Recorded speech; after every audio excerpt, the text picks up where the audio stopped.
This podcast may contain explicit language.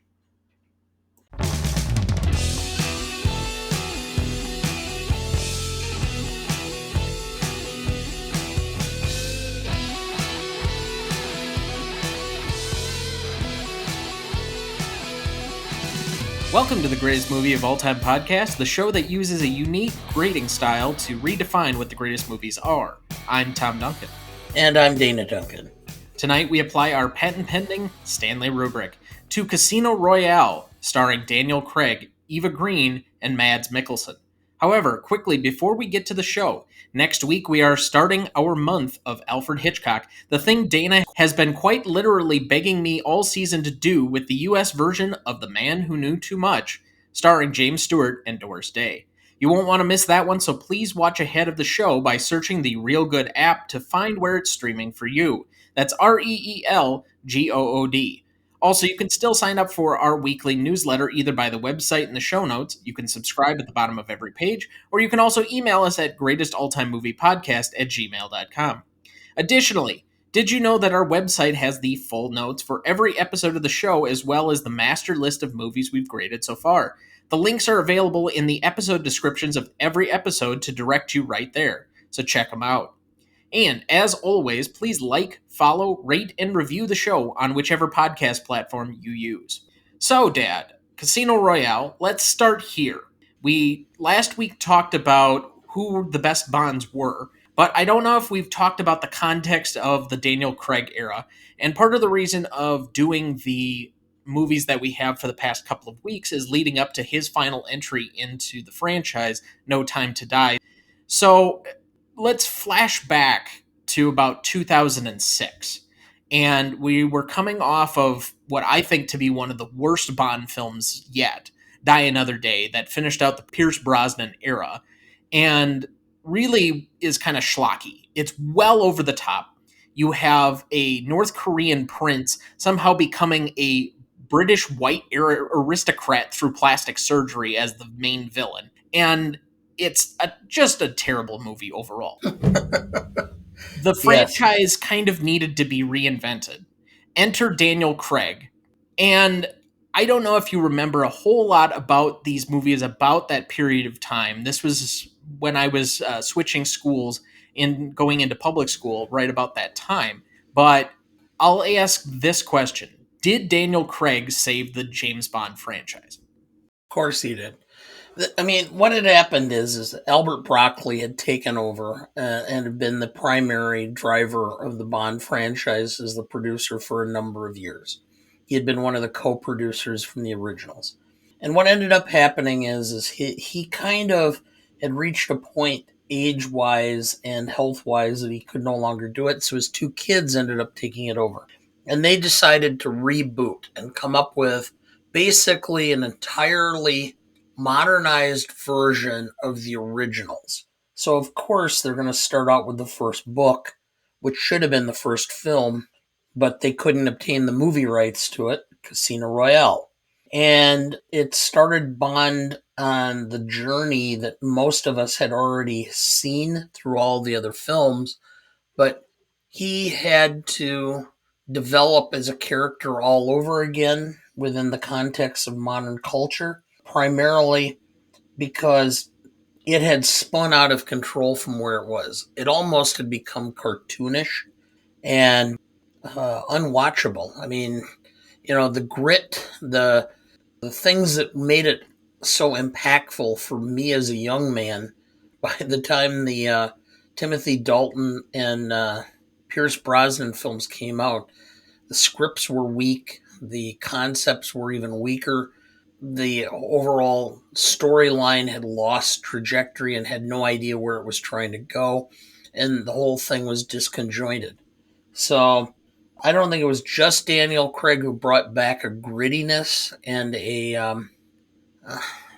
I don't know if there were grittiness ever in the franchise up to that point. Bond was gritty when it was Connery. I would argue that it was actually more smooth. He very seldom was ever ruffled. His hair was never out of place, although That's because it was a toupee. only through a couple of the movies. The first two, I think he did with most of his own hair. Okay. Even so, but there was a sophistication, a wordiness. He wasn't in a lot of physical altercations in the way that Daniel Craig is. He was not chasing down a ton of bad guys on foot that he had to do a gross amount of stunts, partially due to what the constraints of the character and action movies were in the 60s. Yeah. But you weren't going to get the parkour scene that we start out in Casino Royale with. Yeah. Well, I understand your point, but it brought it back. I mean, you couldn't. Sean Connery's performance could not be done in 2006 and convey the same feeling that Connery did in 1962. Certainly not. I would definitely argue that Craig and the modern James Bond, or at least the Craig era of Bond, is very much a reflection of a lot of the movies around it. So I know there were a lot of comparisons, particularly his second turn in Quantum of Solace to being somewhat of a Jason Bourne like movie. There are a lot of hand to hand combat sequences and other things that are reflective of that. But also think about it in this light. I look at the Bond franchise as a slightly larger version of what happened to like the Batman franchise over a long period of time. It was stuck in animation. It was, I guess, reflective of the 60s. And I would say similarly, if you're going to go like for like, Roger Moore is comparative to the Adam West Batman. Timothy Dalton Pierce Brosnan was comparable to the Tim Burton Joel Schumacher Batmans of the 90s. What you eventually got was Christopher Nolan Batman, and you've got the Daniel Craig era of James Bond. A more vulnerable, one who thinks and grapples with his decisions, one who is a little bit more impulsive, one who's actually affected by the people that he kills and the women that he sleeps with. That's where I think this starts to separate out as a franchise, that you can be more connected to the character of Bond as opposed to the pinnacle of what you wish every man could be. Okay, I understand your point. There's a certain, like I said, there's a certain aspect of it that reflects the times, and it has to be, he had to be more than what was common in order to be Bond in 2006. In 1962, Connery's performance was beyond what was normal in movies at that time. And so, therefore, it's the same exponential increase in either grit, violence. Bond is a very manly character as far as what men are normally portrayed. There's a certain level of testosterone drivenness about it, almost to the point of being extreme. And that difference existed in 1962, which separated Connery from the pack. And it had to be more so for Daniel Craig to separate himself in 2006 from the pack. I look at it, let's take another character and make it the like for like. The way that Sherlock Holmes was portrayed in the 50s, 60s, even 70s, then the difference with the television series that you and I used to watch with Jeremy Brett in the 80s and 90s, then even to the, I guess, recent or semi recent Guy Ritchie movies with Robert Downey or the Benedict Cumberbatch series by the BBC. He's slowly evolved as a more modernized character that has a lot more flaws, and we see a lot deeper inside the character. Bond of Sean Connery was there to look good, be an action movie star, and was kind of two dimensional. Now we've gotten to the point where we've kind of gotten that extra third dimension, and I think Craig was the perfect casting for what we needed in order to save the franchise. Because I really think, had they gotten this wrong, that we probably would not have James Bond. Had we had another couple of flops, it's quite possible that the franchise, they wouldn't even have continued. There's so many franchises that existed, serial movies that just wore out. The Thin Man, even Sherlock Holmes in the movie era with Basil Rathbone and Nigel Bruce. because they ran out because their day as how the characters were performed and portrayed fit within a social norm, and when society changed they didn't, and so they died out. And I think that's exactly the point. Society had changed significantly, and if they didn't change the franchise, it would have just become an antiquated thing, and you could watch the old films and enjoy them, but there wouldn't be more recent releases. And that's why I'm curious for whatever era we get next. Because the character is going to need to evolve with whomever the next casting is. I think we've seen that a lot where people get excited. I know with the Sony leak, probably about 5, 6 years ago, we had a rumored casting of Idris Elba potentially being stepping into the role as the Black Bond. But there have been talks for a while of a diversity casting or maybe even a female version of James Bond coming to be the central figure. That James Bond, like 007, is just a nickname or a moniker as opposed to somebody's actual name. And so that does open up the character, but I'm curious to see what happens next, especially given that we've been waiting 6 years for this movie, and particularly almost two, where it's been sitting in limbo. So, I hope it doesn't turn into Doctor Who, where the character just evolves and just kind of like goes through a time machine and becomes somebody completely different. I hope they build on it at this point instead of going completely revolutionary.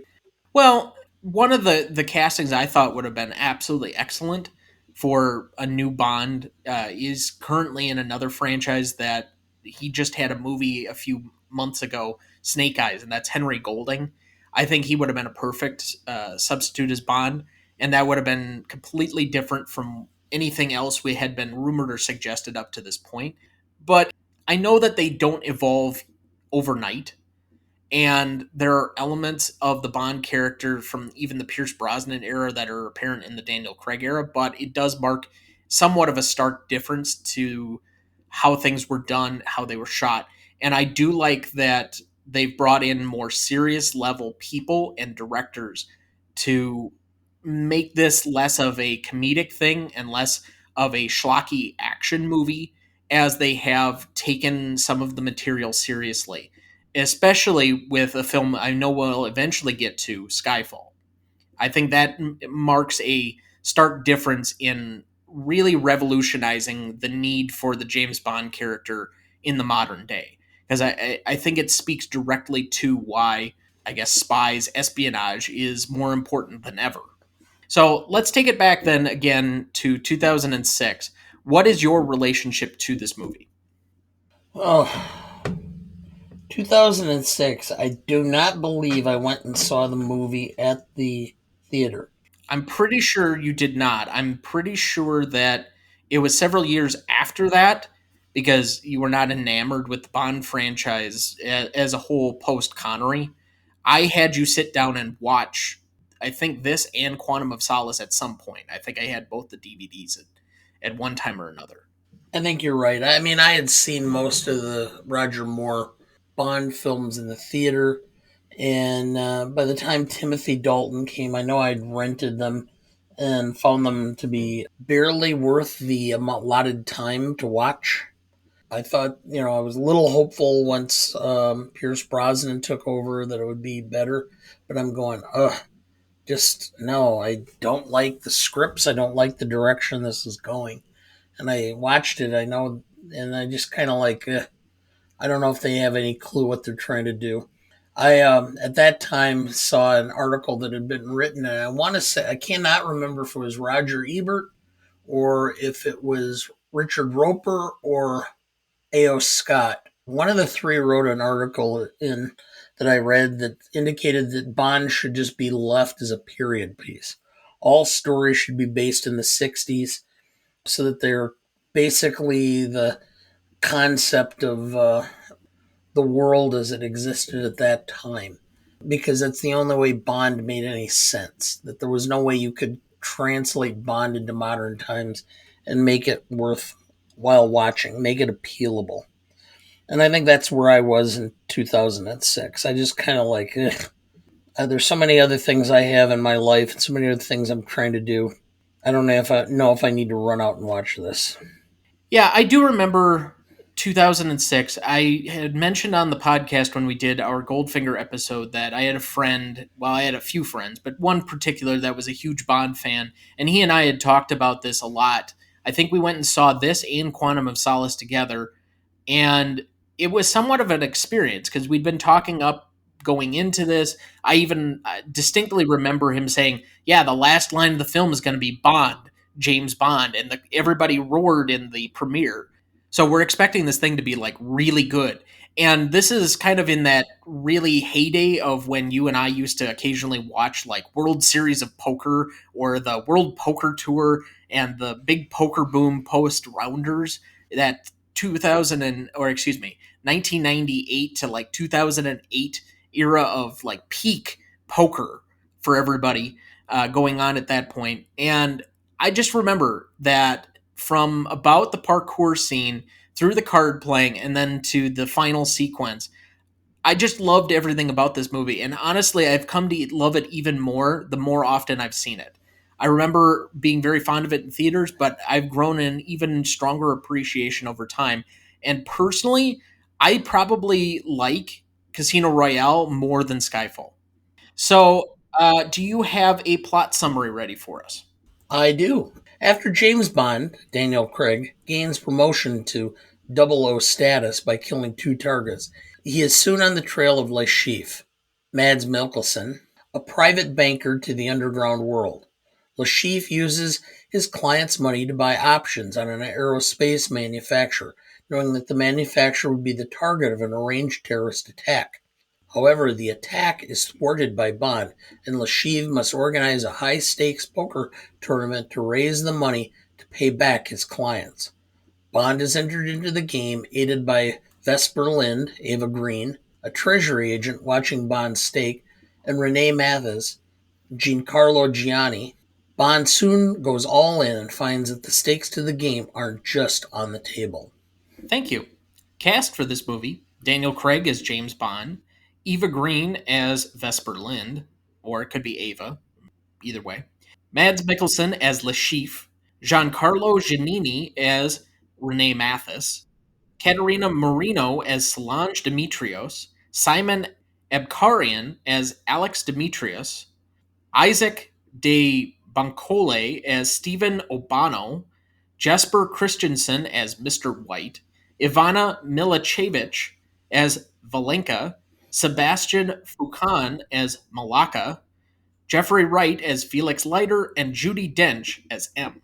Recognition for this movie: it made a slew of top 10 movies of the year lists for 2006, including Entertainment Weekly, Salon, Empire, and multiple people at the New York Times, Washington Post, and Chicago Tribune.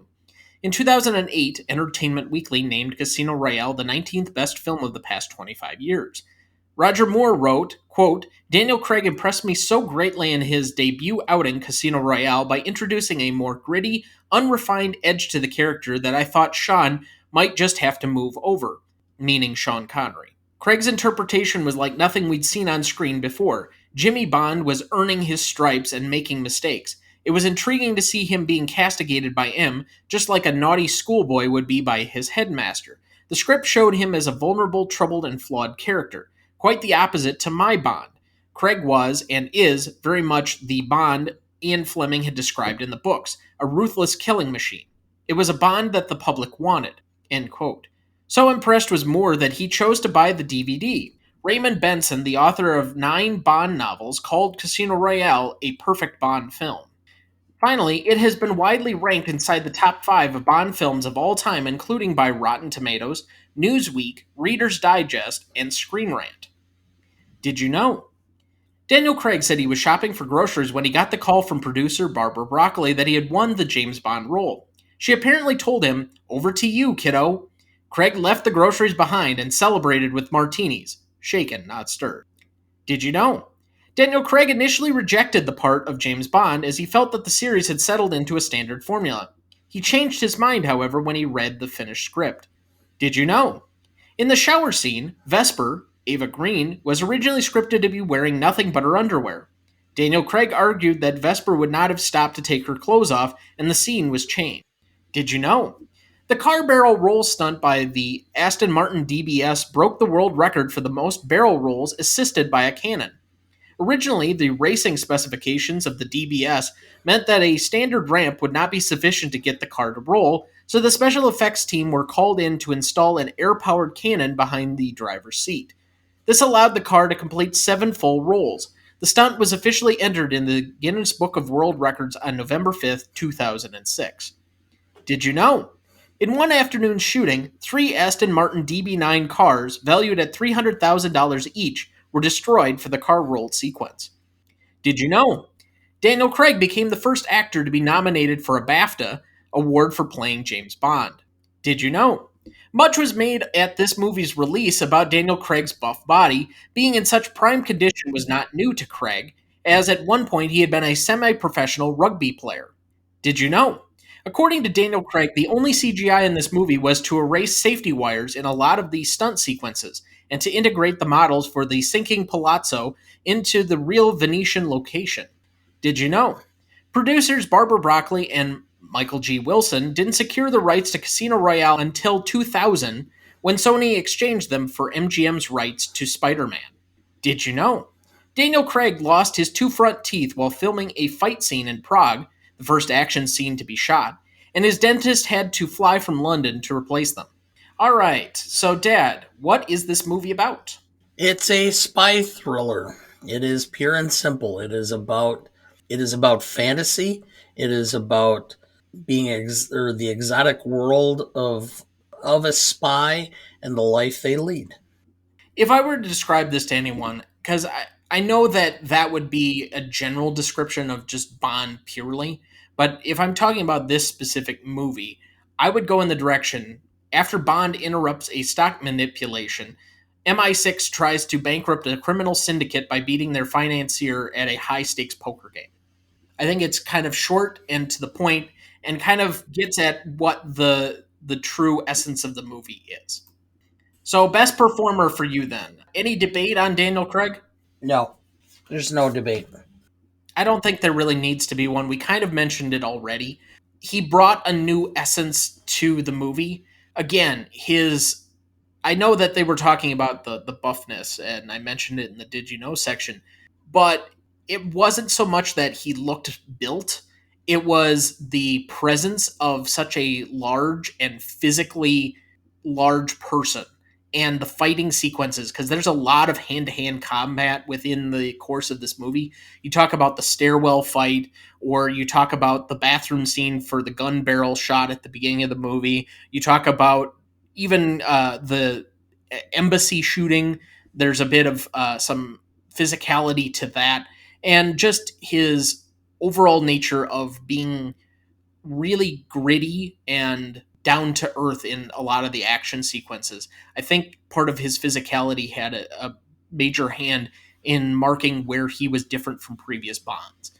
I think going back to this, and you look back at the original concept of Bond by Ian Fleming, and the agents that Fleming wrote were a composite of agents he knew while he served in British intelligence during World War II.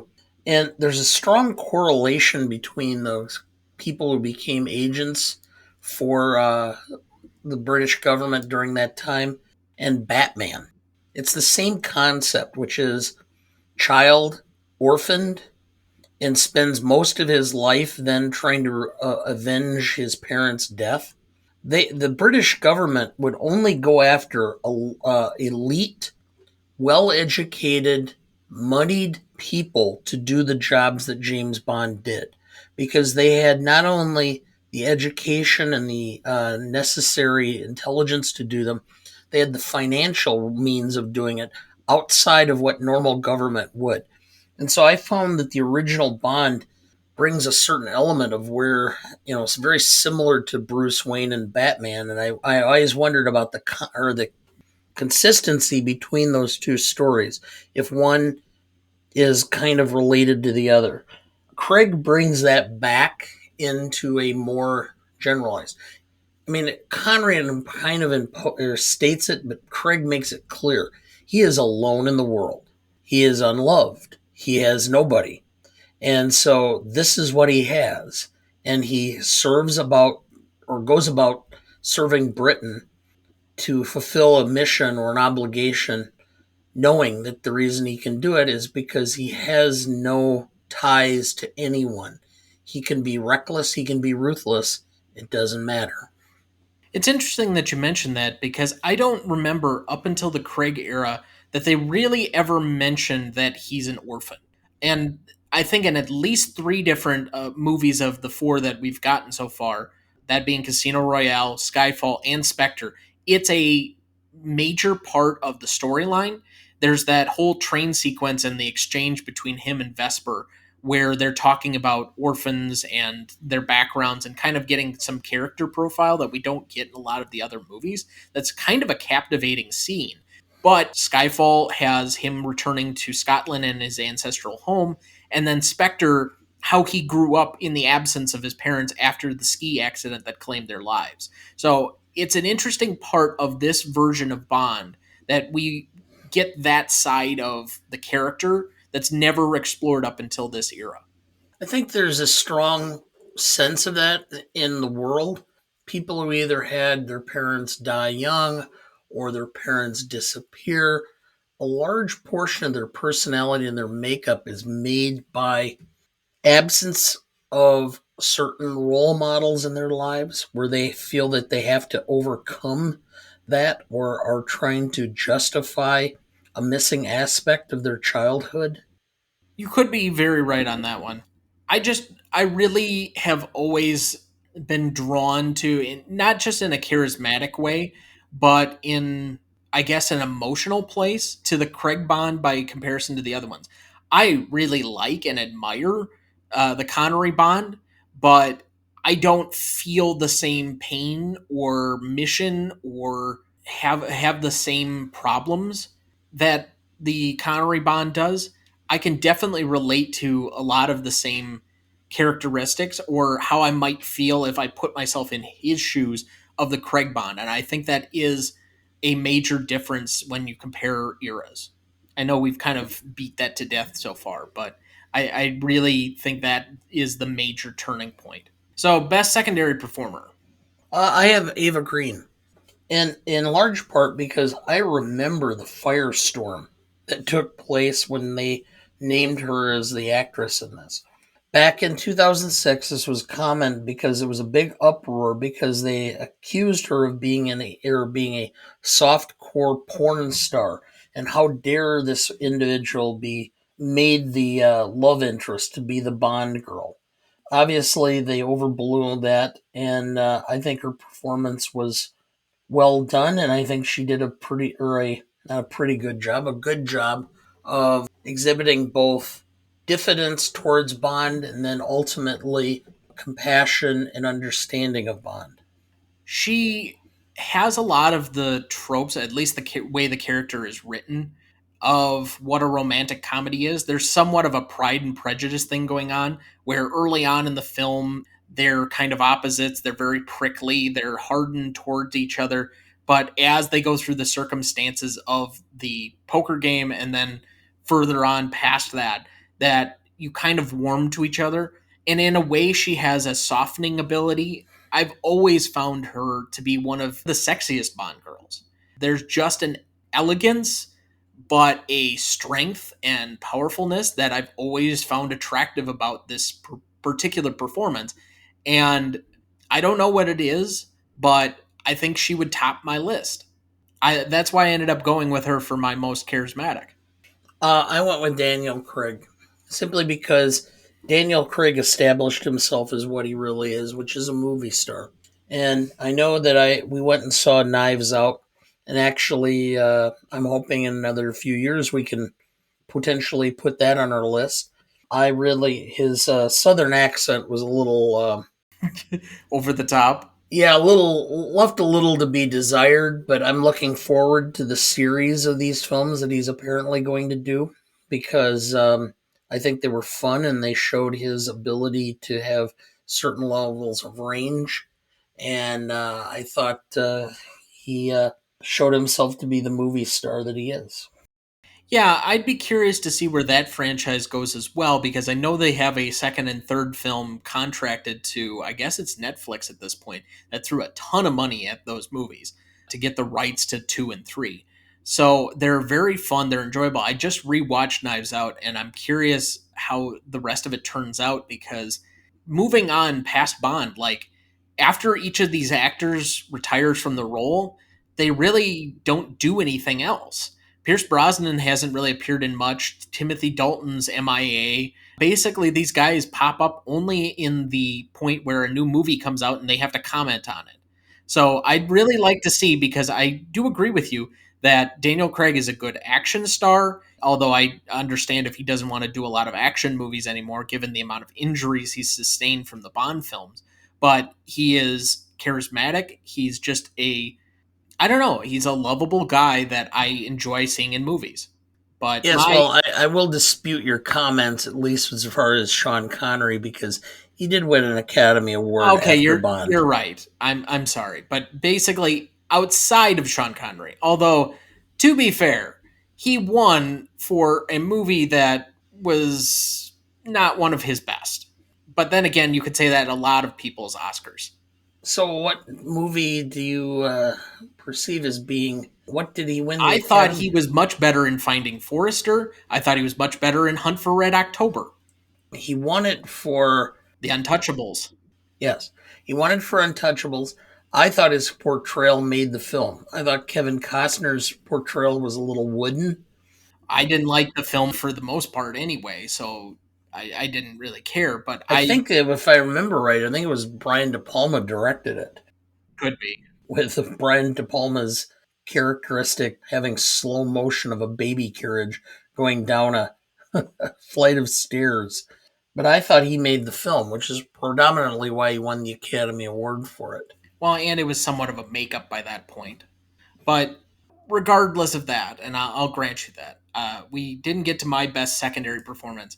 I really love Mads Mikkelsen. I know you and I really liked the movie from this last year with him, the Danish film. I think it was Another Round is the name. Yes.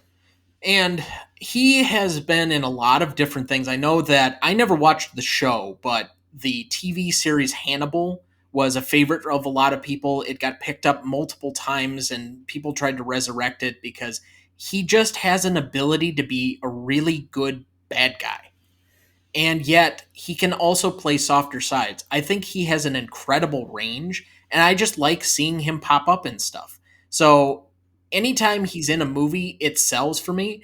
And I also love the fact that I know this is based off of the book, so part of that is credit to the book as opposed to the screenplay itself. But I like that we had such low stakes, especially in the Connery era. The villainous plots are not to blow up the world.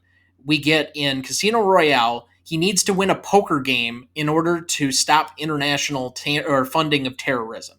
In Quantum of Solace, he needs to stop a guy who's trying to buy up the entire water supply of Bolivia. In Skyfall, he's trying to stop a digital terrorist from basically killing his boss.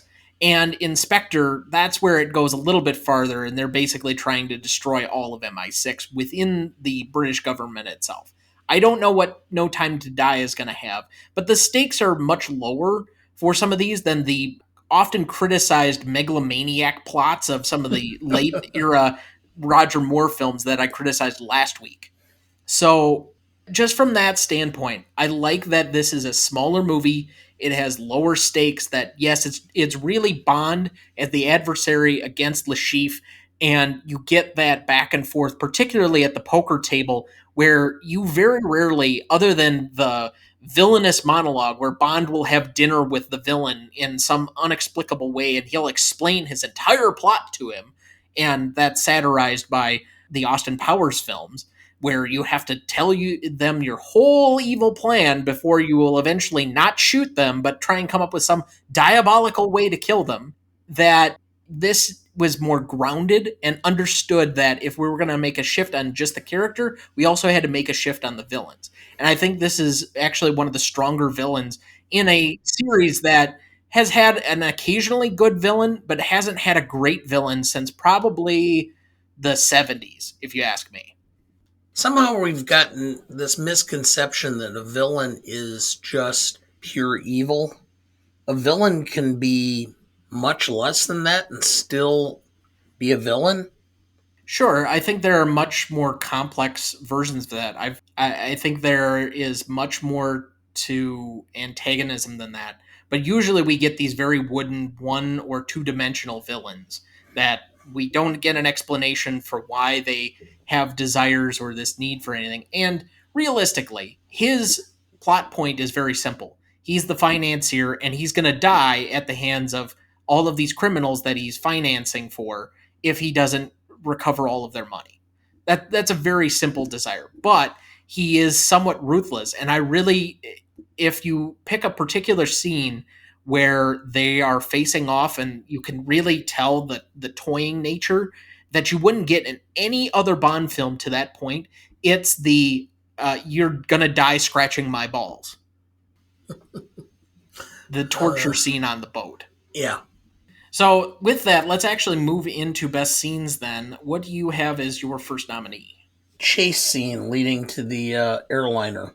I just think You're that that's. going way deep. I had like three or four before that. Oh, yeah. I mean, I have multiple, but I'm just that you asked for one. I'm giving you the one that I thought of right off the bat, and that was an excellent scene as far as I'm concerned. It was highly entertaining. It was well done, and I didn't find too many flaws with it. So, we're coming off of a movie last week, Live and Let Die, where we had a car chase, we had an airplane chase, we had a car versus a bus chase, and we had a boat chase. In this movie, we have several chases, but if you think about it, we have the parkour chase, which I'm going to nominate here, at through all the construction zones and in Madagascar. You have the chase on foot, basically through the airport, and you have the chase on foot through Venice. So all of that stuff is using the physicality of Bond in a completely different setting. And for this being his first entry into this, for a character known for all of its car chases and vehicle chases and all these extraordinary things, to have all of your chase sequences basically on foot, I think was an unusual but successful stroke in this particular movie. My next scene was his meeting after the initial kills with M, kind of where she excoriated him about his behavior, what he would do, what he wouldn't do, all of that. Again, it humanized Bond, showing that this is a character that is evolving. Is this the one in M's apartment, or is this the one in, I guess, what would it be, Jamaica or the Bahamas? Excuse me. The first one with Jamaica, yes, where they're meeting and she's going through this.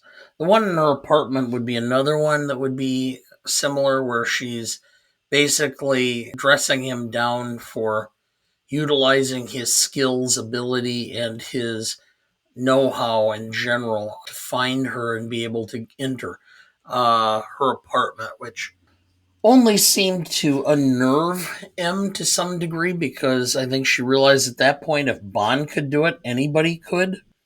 Oh, and it had an interesting tidbit to that whole thing.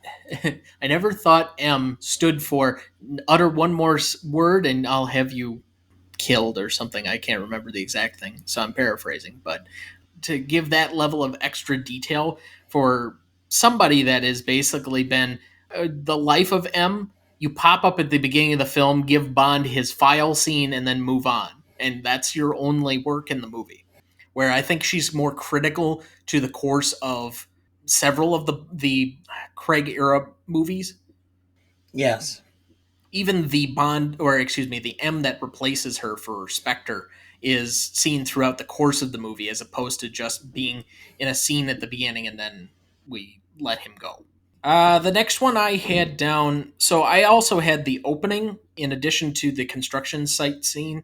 I just loved the way that we were much more creative with how we did the gun barrel. And that's been a staple of the Craig era, that we haven't just relied on the old trope of him walking out doing the gun barrel shot, and then we go into the title sequence or the first scene or something else, that we actually used it as part of the course of introducing the movie.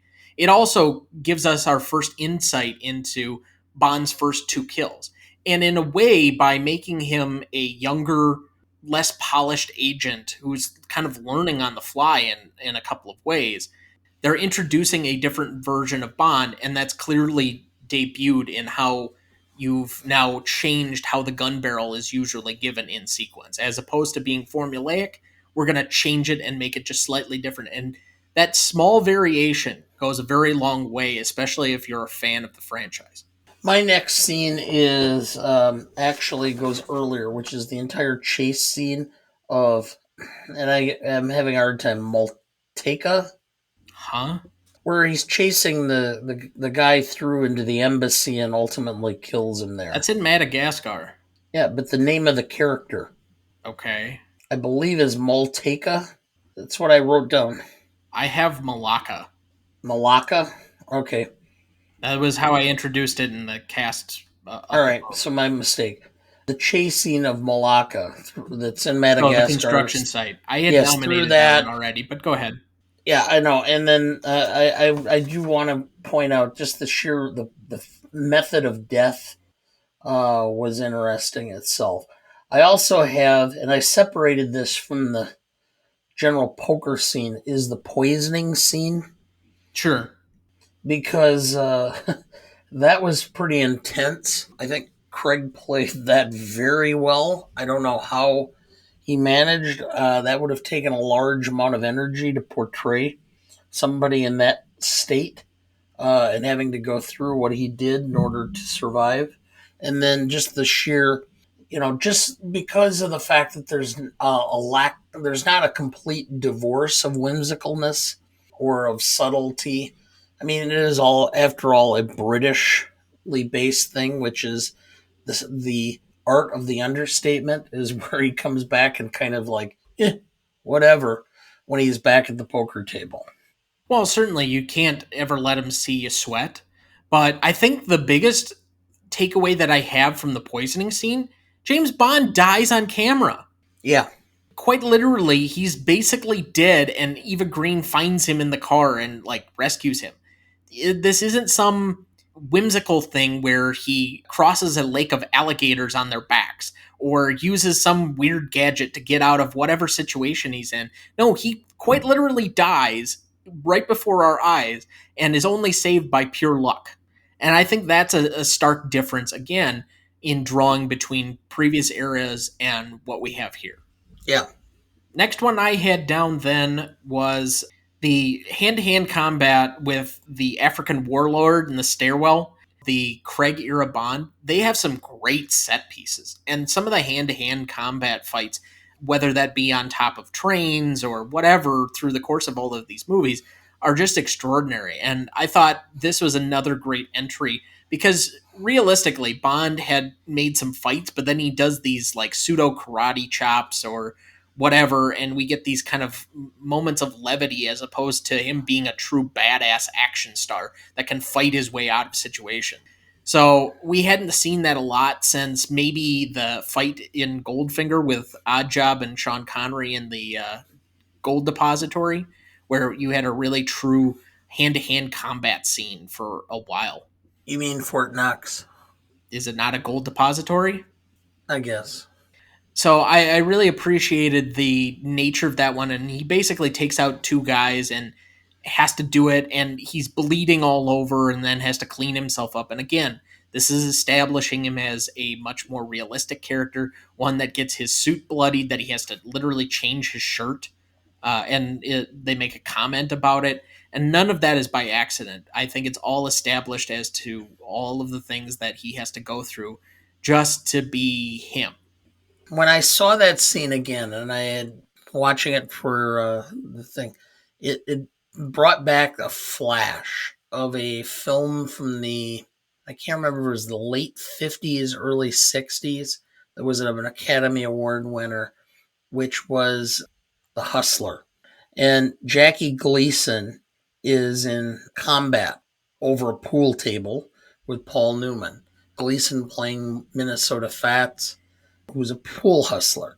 And in the middle of the game, when Paul Newman is completely worn out, Gleason goes into the bathroom. He comes out and he's fresh as a cucumber and starts going again. And it completely psychs out Paul Newman, which Newman then points out, well, you go in the bathroom, you put some water on your face, you change shirts, and you give the appearance of nothing bothering you or phasing you.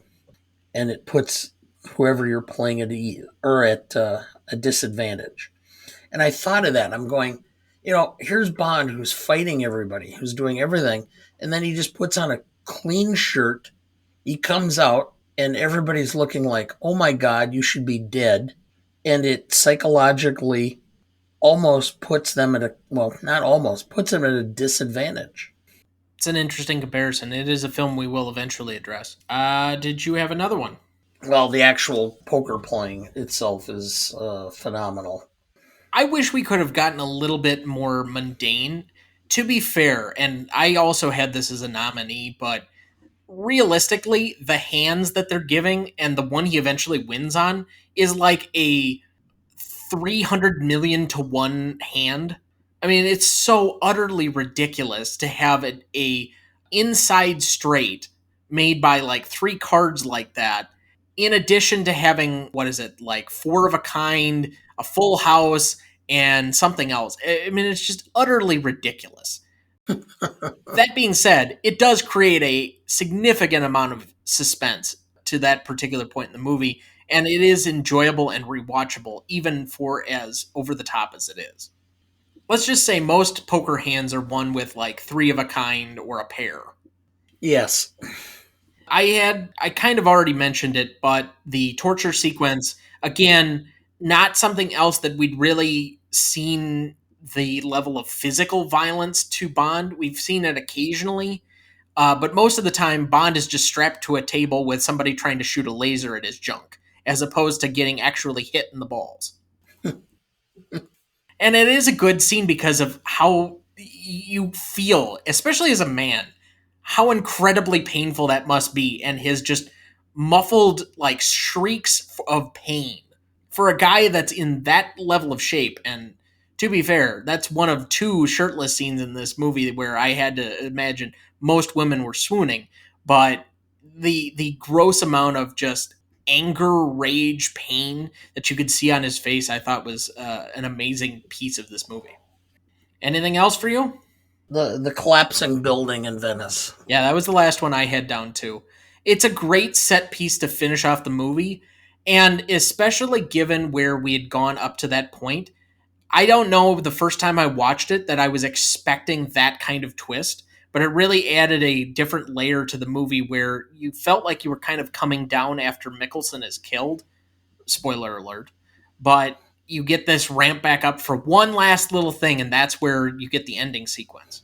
Well, it meant a little bit more to me because in 2008, I actually was able or had the privilege of being in Venice and seeing the buildings and watching that again. It just had so much impact because you realize how fragile everything is in that city. It doesn't take much for something like that to have happened. Yeah, I'm sure not. So favorite scene. The poker. For me, it's the construction site chase. We had not gotten that level of a physical chase scene up to that point, and I think it's one of the most rewatchable scenes of Bond, period. So him chasing him through all of the construction site stuff is just I could watch it almost on a loop with how great a level of set piece that all goes through. Most indelible moment. Well, to me, it's the one that I always remember, and it's the death scene, the poisoning. That's the one that I always take out of this because that's the one scene that just has so much impact on me. And I'm aware of the whole concept of digitalis and that is being or a form of poisoning and all this stuff. So that just was what I remembered.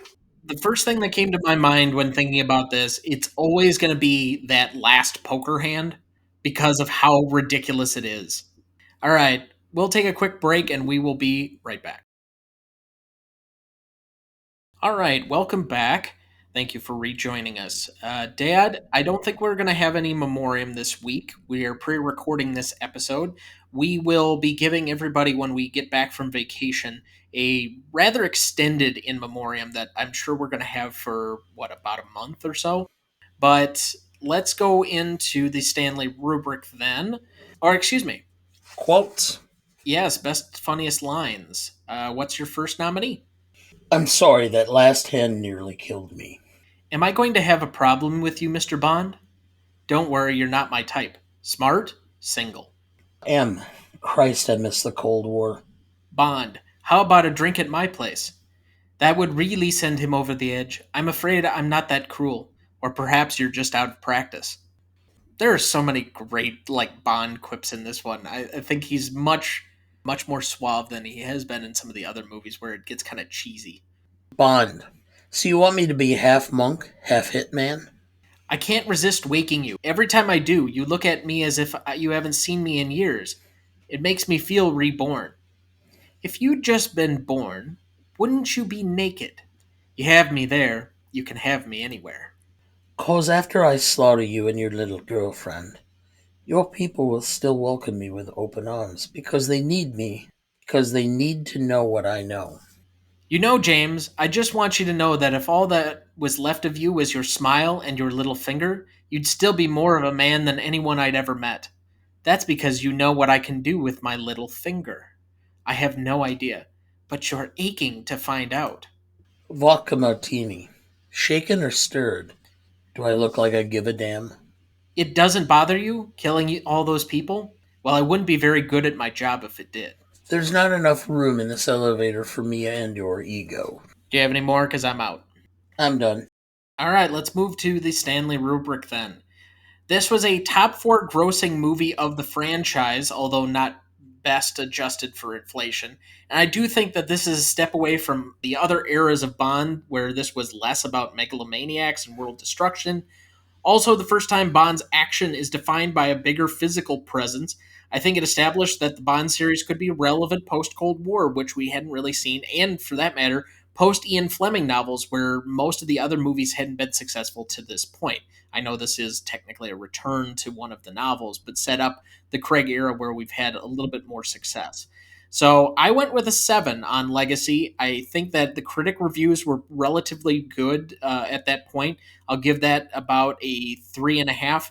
And I think the audience reception was warm given how the financial aspect of it was. I don't think this has the relative success of something like Skyfall that kind of became somewhat of a phenomenon to itself. But I'll go with a 3.5 on that. Adds up to my 7. I went with an 8. I gave 4 for each. I think it started a buzz among the public that Bond was back, that it was something worth going to, that it was an event that you wanted to be part of.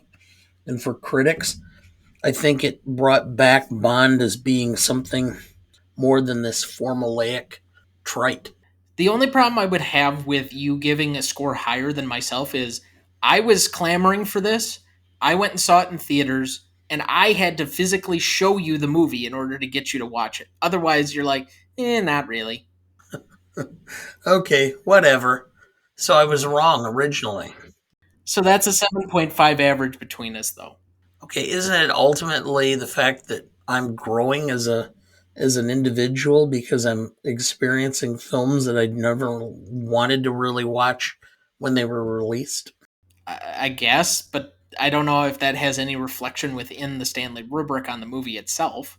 Well, I can look back and I mean, I'm so counterculture as it is. You know, the more people seem to talk up something, the more I'm disinterested. So we won't even mention a certain group of blue people. Avatar? Yeah. We will be covering that at some point, and you will have to watch it. Great. I'm so excited. Maybe I should put that early next year for you. Yeah, I can hardly wait. Impact Significance. Again, good grossing movie, but was followed up by an average or so sequel, and I think it kind of took the sting out of it a little bit. It had a lot of momentum coming out of this movie, And even though the true Bond fans like myself enjoyed Quantum of Solace, it was far from a perfect film, and it was paling in comparison to the heights of Casino Royale at times. I think it hit some of the same notes. It had a lot of the great same action pieces, and the only reason I mention it is because it appears within that 5 year window after 2006, whereas Skyfall comes after that. Had Skyfall fallen within that 5 year range, I might have given it extra points. And I know we're supposed to differentiate it based on the movie itself. But I think when you're talking about a franchise like this, each movie kind of successively builds on the other. And Quantum of Solace is the first direct sequel to Casino Royale, or any Bond movie for that matter. And I think they are all interrelated. Skyfall is related to Casino Royale and Quantum of Solace, and Spectre ties the whole thing together up to that point. Apparently, No Time to Die has an ability to go back across all of the other films up to that point as well. You just didn't have the same tie-ins that you did every other Bond film up to this point. So, impact wise on the franchise, I think it really resurrected it. We said it saved basically what could have been a dying franchise that nobody was interested in. And now we at least have one Bond film that's grossed over $1 billion and joined that club. It's kind of a relevant franchise again, at least for MGM, and is going to now be part of the Amazon family with that acquisition. So I'm curious to see how that goes forward. If Amazon's going to have a presence, normally most people just leave Barbara Broccoli and Albert Wilson alone. So we'll see if there's any more meddling. I would guarantee probably not. But I gave it a 6, and it's kind of a soft 6. I think it's better Bond era, but that's subjective. I don't think it changed action or spy movies. In fact, I think it was influenced by other ones of the time. So I think the audience reception is good. I think the fact that a lot of people have rated this near their top 5 is good, but it's not one that is nearly as impactful on the same level as some of the early Bonds when it was defining for the spy genre, or something like Skyfall that reset the franchise in a whole new way for a lot of people, even that weren't fans of the franchise to begin with. Well, of course, that ultimately, since this is now Bond is part of Amazon, I'm sure Bond will be flying into subspace with Jeff Bezos. You say that in jest, and yet I think it's quite possible, given that the latest Fast movie is going into space, as well as the next Mission Impossible movie. Yeah, okay. Anyway, it didn't have quite the buzz that some of the films did, and I think it's because the Bond era had lost some of its luster, especially for groups of people like me who grew up with the originals. I struggled with this. I went with a 6.5 because just the fact that I know that I was not the only one of my age or ilk who kind of deadpanned. Oh yeah, okay, Bond's out again. All right, well, maybe I'll see it when it comes on TV. Well, you also have to remember, in relation, we're coming off of the tail end of the Brosnan era, as well as the Austin Powers movies, which were highly successful, but lampooned this whole thing. So I think there was somewhat of a tongue in cheek as to what the Bond franchise was, because it hadn't evolved. And so marking the stark difference in what it became in the Craig era does give it a slightly higher grade than I would have otherwise given. But I do think that, as opposed to something like Skyfall, which had much more attention around it, this was kind of a fun movie, but not something that a lot of people out of the ordinary saw if they weren't already fans of the franchise. So that's a 6.25 between us. Novelty. I think this will be a higher one for us, but I'll let you go first on this one. Okay, well, it's what number in the series? So I had to discount I it. think 21. Yeah, I had to discount it to some extent because of that. But the fact that the novelty is it redefined Bond gave it points up. So I went with a 7.5 for that reason. I mean, if it would have been nothing, it would have been a 5. But I'm giving it 2.5 points up because of the redefinition of Bond. Again, I know that we recently kind of have changed a little bit or modified our stance on novelty.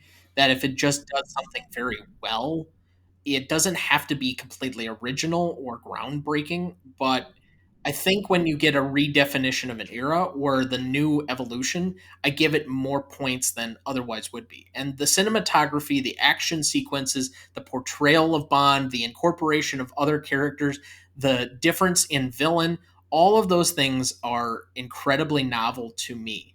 It's notable that we get three real foot chases. The parkour is unlike anything else in previous eras of Bond, and the airport chase feels like it was taken out of Raiders of the Lost Ark at different points. It certainly modernized the action, even if the eventual impact was to have Quantum of Solace be negatively dinged for feeling like a Bourne movie ripoff. And I do like that though. I don't mind because I enjoyed the Bourne films as well, that it took some points from that to add into it so that it felt more modern. I also thought the Bond quips for the first time in the franchise felt actually sexy, such as the little finger line that I personally believe is one of the best of the franchise, instead of the awkward or the awkwardly funny that we constantly get for probably about 20 to 30 years.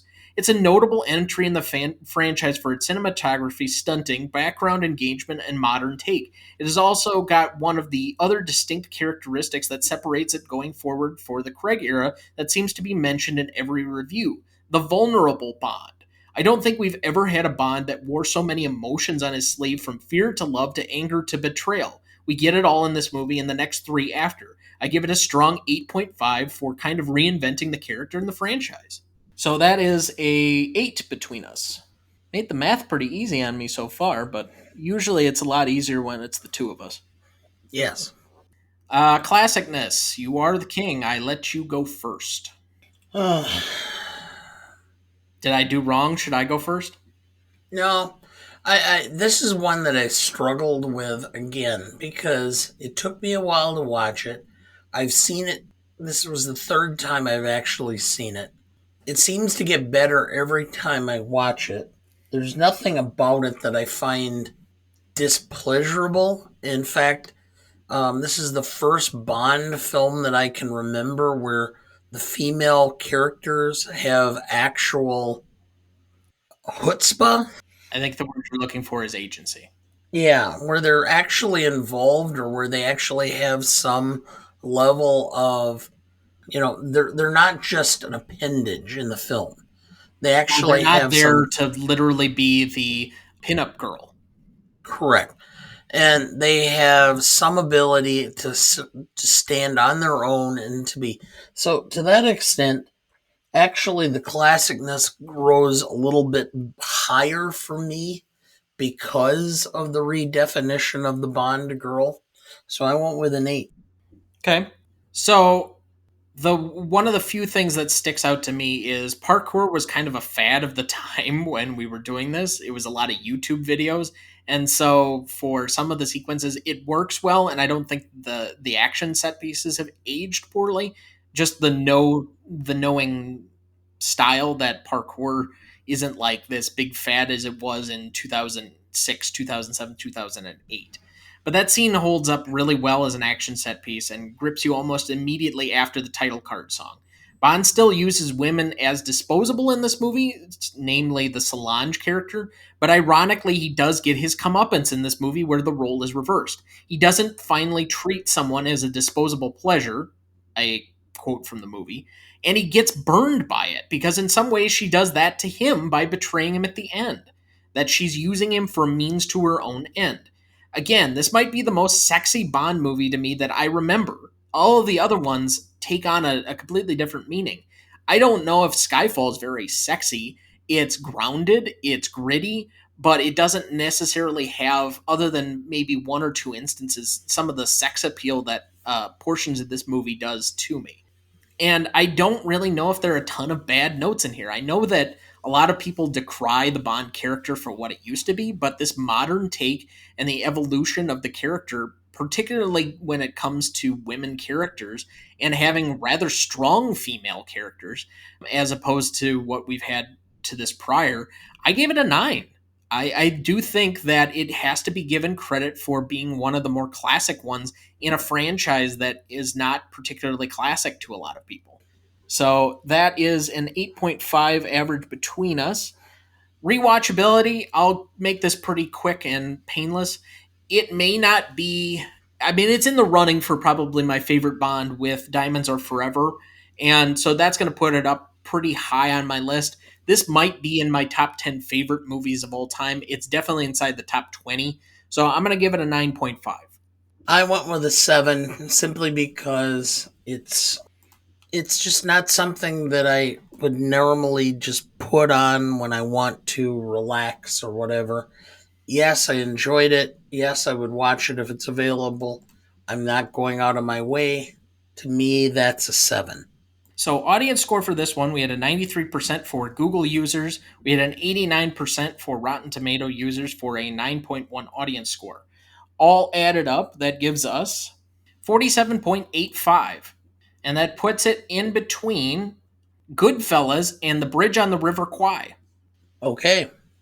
Personally, for me, I think if you told other people that Goodfellas and The Bridge on the River Kwai were being compared to Casino Royale, some might have a conniption, but I'm pretty comfortable with it where that is at the moment. It may be that we may have to revisit one or two or both of those at some point in time.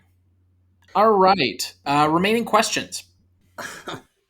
I had a few. I'm not quite sure why Eva Green decided to sacrifice herself at the end Yeah, of the film. it's the only thing that doesn't make a ton of sense to me, other than they really had only contracted her for the one movie, and story wise, they were going to move past her. But outside of that, I just to sacrifice or essentially in some ways commit suicide. It's never struck the right note with me. It's the one nitpick that I have in what I consider to be a pretty flawless film as far as I'm concerned. Yeah. Do you have anything else? No, I actually don't. Yeah, that was really my only thing too. I really don't have too many other parts. I mean, all of the other loose threads are established, or excuse me, are answered by other movies in the series. So I'm not. I don't have too many loose ends that I need to tie up. But final thoughts for the week: Release date for No Time to Die. October 6th, I believe. I think that's a Wednesday. And we return to the country on the 2nd. Are we going to go in our respective cities and watch it, or are we going to try to make arrangements to watch it together? Well, I don't know about that following weekend or how you'd like to do it. Excuse me, October 8th. That's the Friday. So it's out Okay. the following weekend.